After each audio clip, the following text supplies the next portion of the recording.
Welcome back to ReadingBear.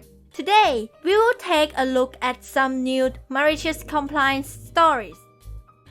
And if you enjoyed my content, please don't forget to subscribe to my channel and post some bear emojis in the comments.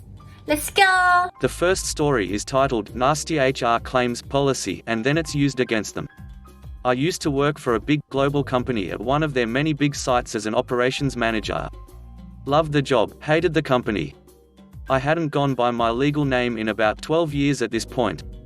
Everyone knew me by another name, I used it everywhere, all my clients used it, and my name badge even used this name as there was a section for preferred name when I started right there on my application. I had zero problems up until the new HR manager arrived. She was a nasty cow and especially disliked me. At around 8 months working there, I still hadn't received any business cards and had put in many requests for them over the time. I think maybe the new HR thought she was going to pull one on over me, as she did indeed get my business cards printed and delivered all 300 to me, all written with my legal name. I questioned this and was told it was company policy and that I would need to write my preferred name on each card if I wanted to keep using it. Even though there were several other managers who also didn't use their legal names and yet had their business cards printed as they wished, I was singled out. She was so damn smug about it. And at this point, malicious compliance is really my mo. I had never worried about changing my name legally, as it had honestly never really been an issue. People will generally call you whatever you introduce yourself as. But, well, opportunity came knocking at my door, didn't it? I spent $160 and a full day at the courts changing my name legally, and hell, while I'm there, I'll just change my last name, too. I was never attached to it, and this one is much better. I also went and applied for a new driver's license and spent the rest of the afternoon faxing my new documents off to the many places that would need them. It was a lot of work and it did end up costing me about $200 all up, but walking into work the next day was the most satisfying day of my time there. I was able to hand over my official change of name certificate, and I personally handed the HR manager back all 300 brand new, completely unused business cards with my now previous name.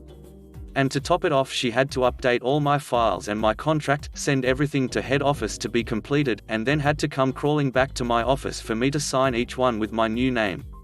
It probably explained the vindictiveness she displayed later, but I ended up quitting not long after. I doubt head office would have liked having to fork out for another set of business cards, either. And sure, I had to spend a bit of time and money doing it, but it was something I should have done a long time ago, anyway. I just got a little shove in the right direction and the payout was so satisfying. The next story is titled, That Sure is a Good Excuse for Speeding. I was a physicist at an engineering school, and the older faculty liked to tell the story of a long-gone graduate student who tried to get cute with a police officer. He was speeding, going some 20 over the limit on I-95, and gets pulled over, and the cop asks him why he was speeding, etc., etc. Being a physicist, he explains that the sudden cold snap overnight caused his tire pressure to fall, and he was speeding because the faster rotation of the wheels increases the heat and pressure within the tire, and it was safer to be driving slightly faster on pressurized tires than at the speed limit on underinflated tires. The cop, amused, asked if what he said about tire pressures and speeding was true, and the young grad student replies, "Yes, absolutely, I'm a physicist at MIT." The cop then goes back to his vehicle and returns with 2 tickets, one for speeding and one for knowingly driving with underinflated tires, driving an impaired vehicle, or something like that.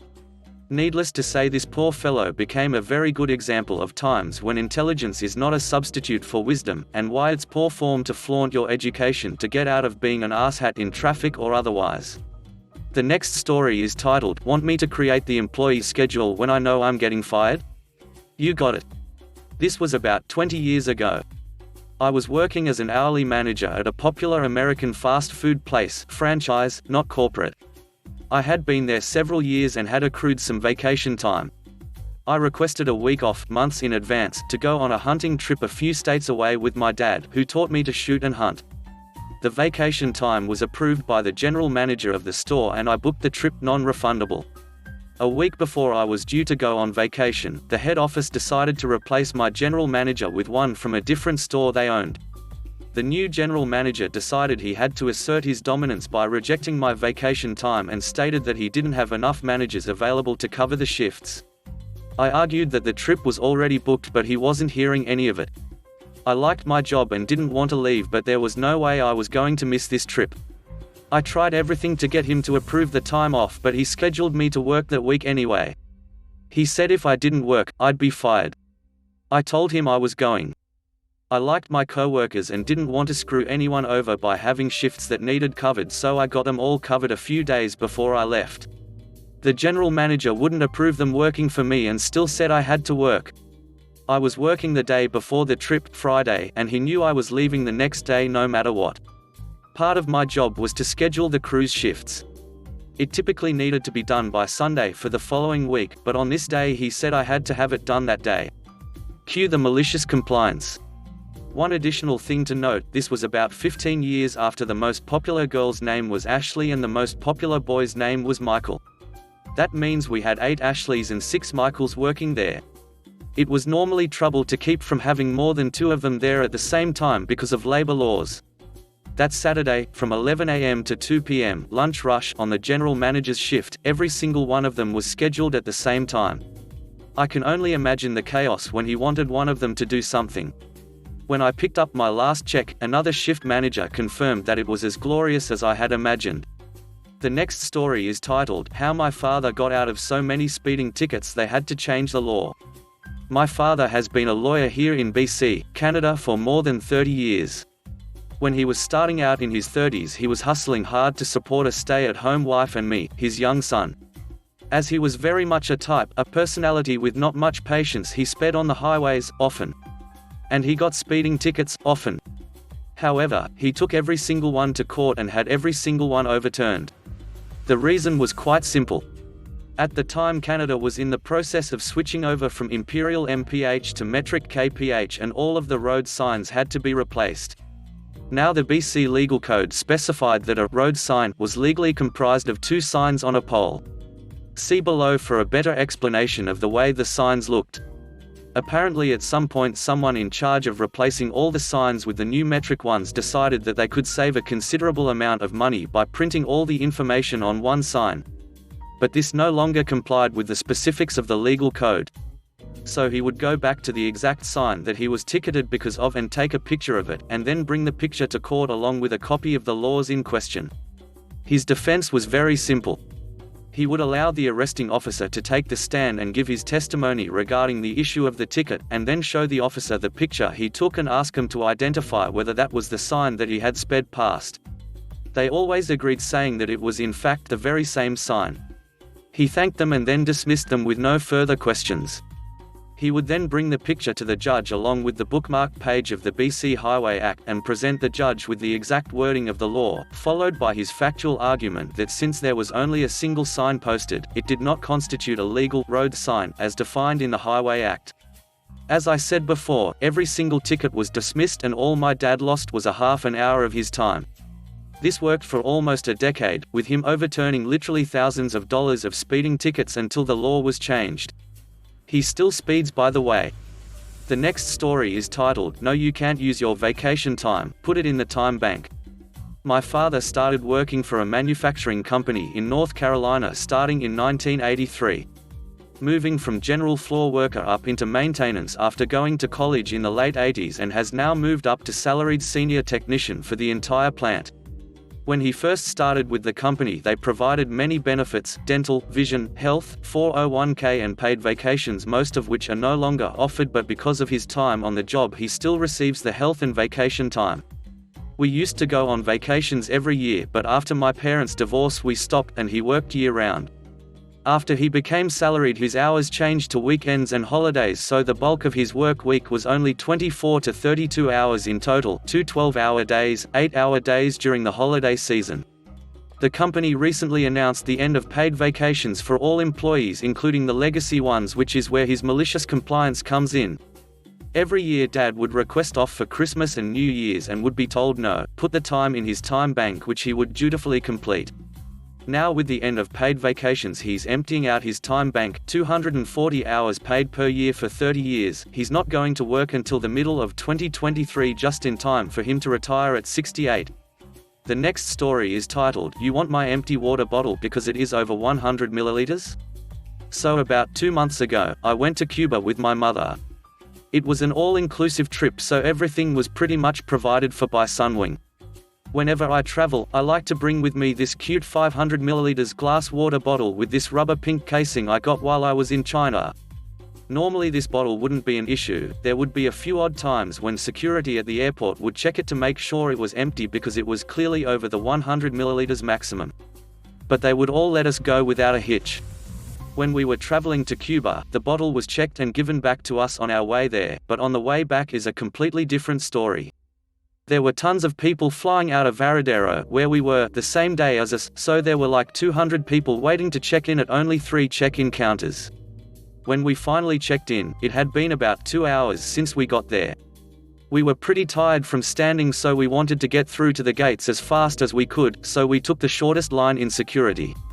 There were 2 people working at each bag check area. At ours there was a lady looking through the screen displaying the X-ray and a guy in charge of checking suspicious bags. When we put our bags on the conveyor belt, the lady began gesturing to her partner and pointing at her screen. The guy then proceeded to grab my stuff off the belt on the other side and asked us if it was our stuff, to which we replied, yes. He carefully shuffled through the bag, but really just went after the water bottle because that's what I assume the lady pointed at on the screen. The following dialogue is to my best recollection. Him, is this your water bottle? Me, yes. Him, okay, I am going to confiscate this because it is against the rules to bring this on board. Me, but it's empty. Him, yes, but it is over 100 milliliters and that is against the rules. Me, confused, but did not want to make a scene and get kicked out. No, that's for liquids. Him, no, it's for the size of the bottle, and it's glass. Me, but we have this bottle that's also glass. This bottle indicates an 80 milliliters bottle of hot sauce we brought. Him, that is under 100 milliliters, so it's allowed. At this point I wasn't sure if he didn't know the rules or something because every time he answered, he sounded very unsure. Me, can I see where it states that I cannot bring an empty bottle over 100 milliliters with me? Him, grabs a nearby plaque that labels prohibited items and points to a wine bottle. Me, but that's not allowed because it's alcohol. Him, no, it's because it's over 100 milliliters glass bottle. His tone at this point indicated that his real intentions were that he wanted my water bottle because he's really just grabbing arguments out of thin air. Me, just trying to test his nerves at this point, so if I had an 100 milliliters glass bottle of alcohol, I could bring it with me? Him, no, because it's alcohol. Me, so is that. Referring to the plaque. Him, do you want to take the cover off the bottle before it is sent to be destroyed? Handing the bottle back to me for me to remove the casing. Keep in mind there was some more bantering back and forth, basically saying the same thing over and over again. I was really pissed at this point. I really liked the water bottle and it was clear that the only reason he was confiscating the bottle was because he or the lady wanted it.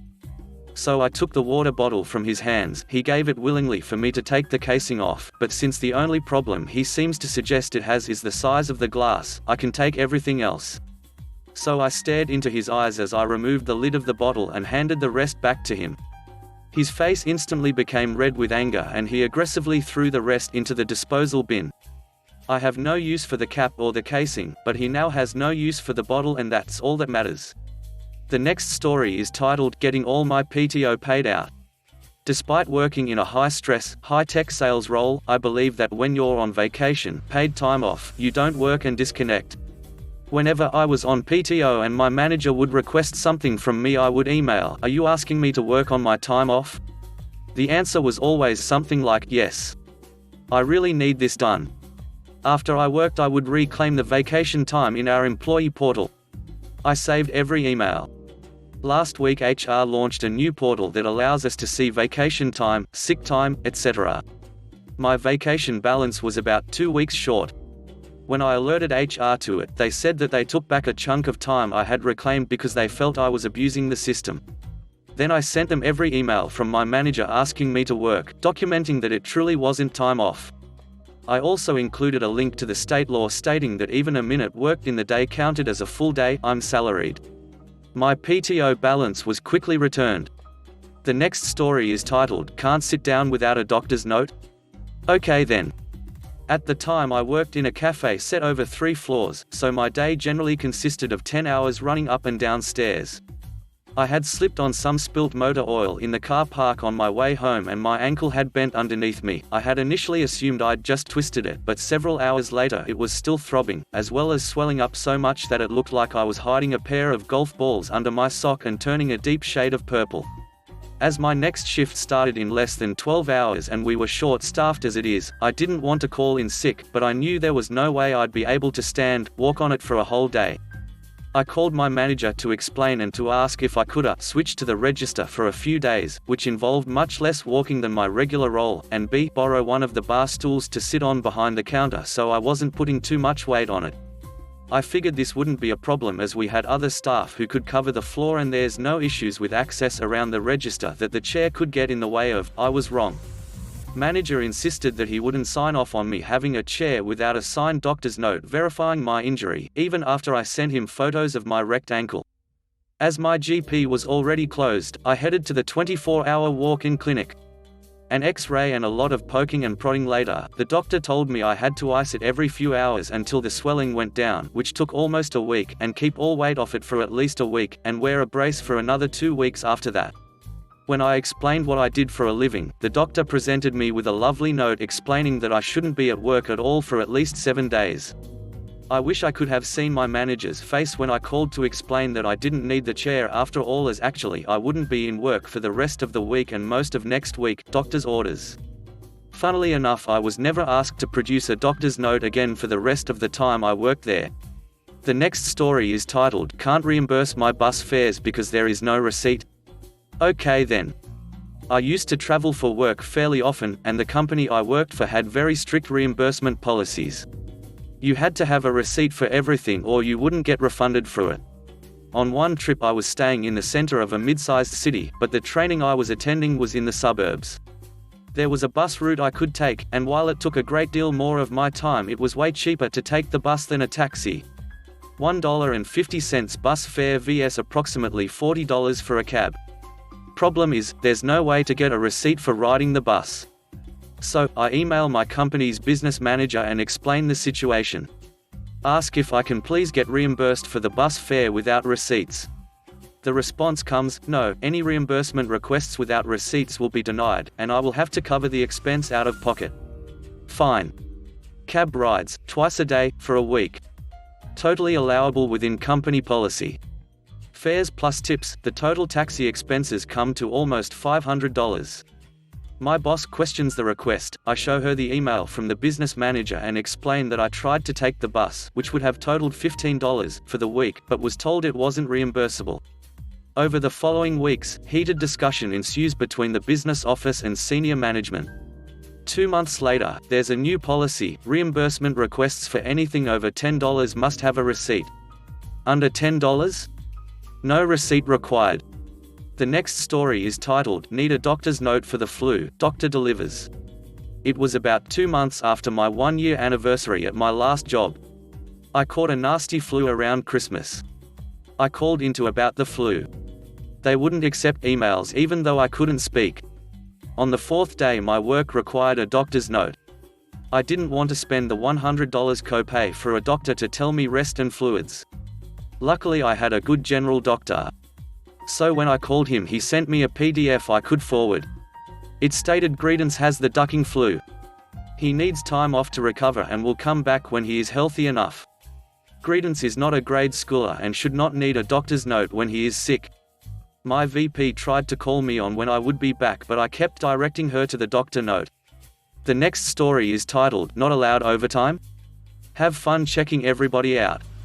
I used to work as a stocker at a grocery store. Our store manager, Mike, was a D-bag, and would always try to screw people. There was massive turnover at this store.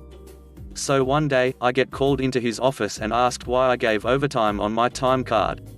I was usually scheduled for 1 to 10 p.m. hour lunch, but the store didn't close until 10, so I had to count out my drawer afterwards.